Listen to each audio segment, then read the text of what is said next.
Linda, I want to welcome you to the World Massage Conference. Thank you, Eric. It's really an honor to be with you all.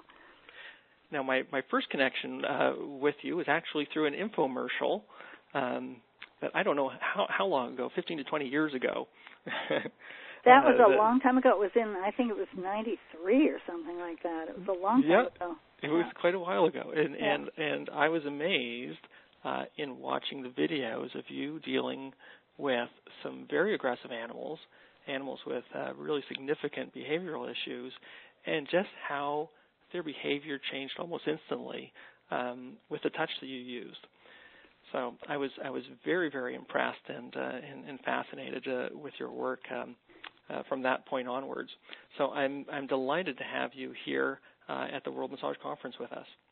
Well, it's a pleasure for me to be here, and I have to tell you, I'm so glad that you and I have spoken before and that I can feel I can have a connection to our audience through you.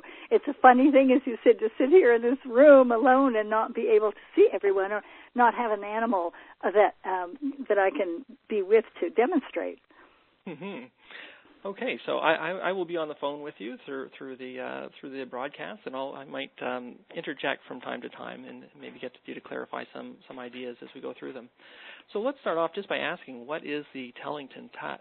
Well, it's a very gentle method of body work for animals and their people.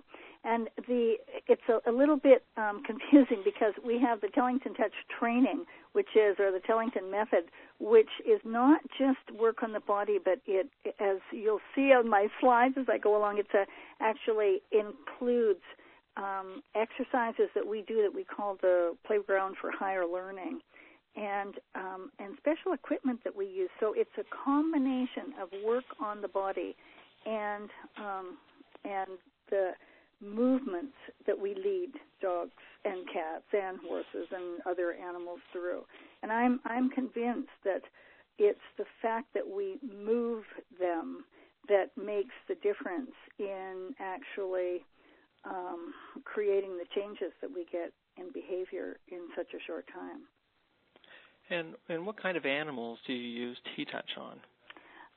We work on dogs and cats, and of course horses. That's where most of my books are, for horses, and all kinds of exotic animals. As a matter of fact, I've been at the Oakland Zoo a number of times working with some of the giraffes, and there's another person who goes every 2 weeks and works on the elephants at the zoo, and quite a few of the keepers at the Oakland Zoo actually use TTouch on a regular basis with their animals.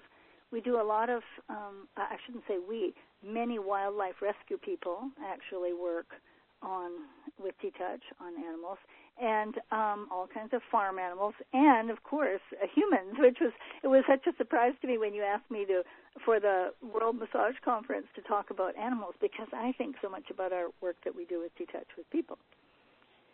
Okay, and that's new for me. So this will be very interesting. So maybe you can. Now we're going to be focusing on canines and felines tonight. But again, like you say, this technique or this approach can be really used on any animal and even on people. Yes, and I'm just going to make a mention on the people. And if you want to flip through, I did a PowerPoint so you could kind of have some of this.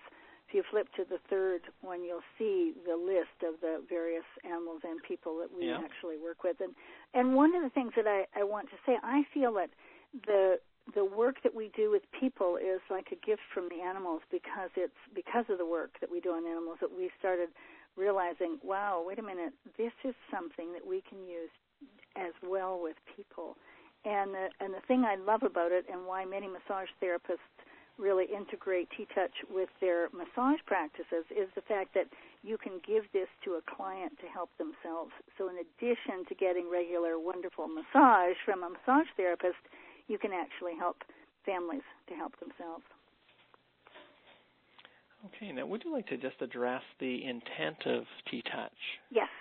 The intent of TTouch in the case of dogs, for instance, is to take the dog beyond instinct. And that sounds like kind of a funny thing, to think that we are going to actually change that potential. But we have this way that we work on the body seems to actually make a dog have the potential for being more intelligent. And when